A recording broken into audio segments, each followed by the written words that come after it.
That's what we've seen going to hospitals. That's what we've seen, as records. What has happened is there's been so many footages that we're seeing that people have shown, but we've not seen bodies. We've not seen relatives. We've not seen anybody truly coming up to say, indeed, XYZ, I'm a father, I'm a mother to someone, and I cannot find that person. Nobody has done up, right? I've been to the ground. There's no scratch of blood anywhere there. Who ordered people to be shot, and which branch of security services carried out the shootings? Well, from the footage that we could see, because there are cameras that are at that facility. Everyone sit down. It seems to me that there will be men in military uniform, which will be Nigerian army or something. So you're saying that it was military officers who ordered peaceful protesters to be shot at Lekki? Yeah, that's what Lekki the Toll pictures, Gate. yes. They were there. That's what the footage, that's what it shows.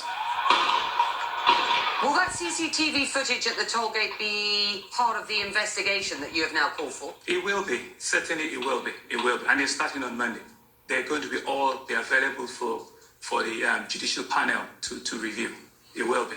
Do you commit to a full investigation of what happened on the ground? Absolutely. I do. And will people be held accountable? They certainly would. We'll do everything to ensure that they are held accountable. We'll do everything. It's a very simple question. Will they be held accountable? Well, to the extent that I'm not the commander-in-chief of the armed forces, I'm the governor of the state, right? The report will be out. We will channel the report to all the relevant authorities in the state to ensure that everyone that is found culpable is accountable for the act.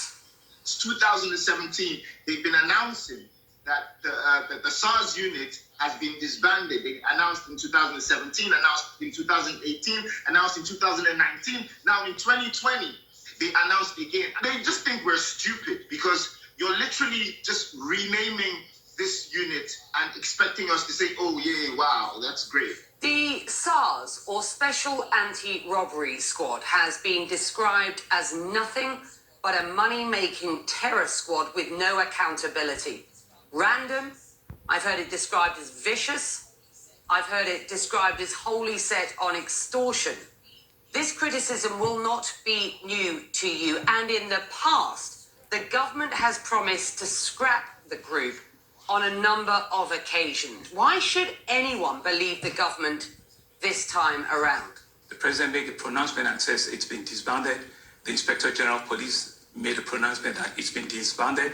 Then the protesters, they went forward and said, we want 5 for 5, meaning we have 5 other things that we want government to do ASAP. Some, yes, we could deal with within days. Some will take fairly longer time, a month, 2 months, 3 months. What about the disappeared over the years? The what, ma'am? The people who have disappeared at the hands of the Special Anti-Robbery Squad. Yeah, so that's what it is.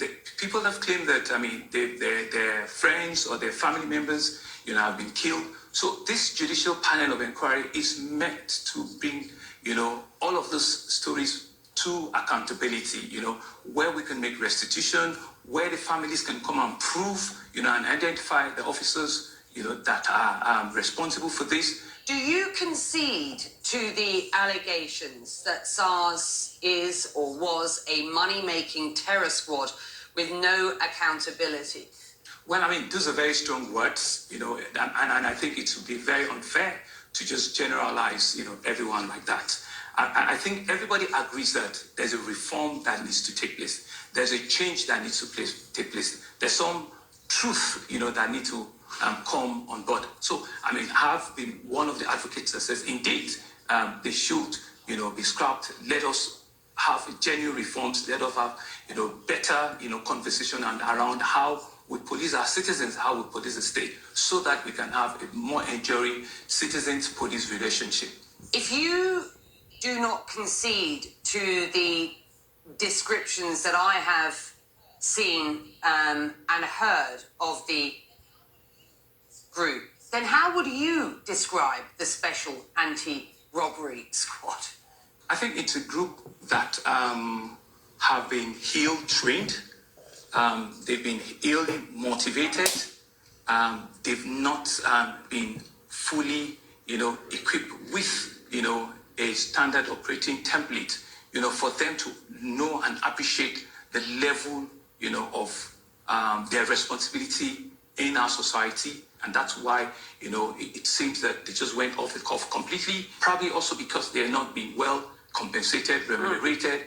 Everybody that drives a flashy car, maybe they think, they can extort, from them, very unfortunately, and it's very condemnable. Is it international pressure that has persuaded you as the governor, the government, the president to finally speak out about what is going on and what protesters have been demonstrating for so long in Lagos and in Nigeria? There are no international pressure whatsoever. These are genuine protesters that we all believe, we all acknowledge. I was the only first governor, amongst with due respect to all my other colleagues who all came out to meet with them. I was the first that led from the front.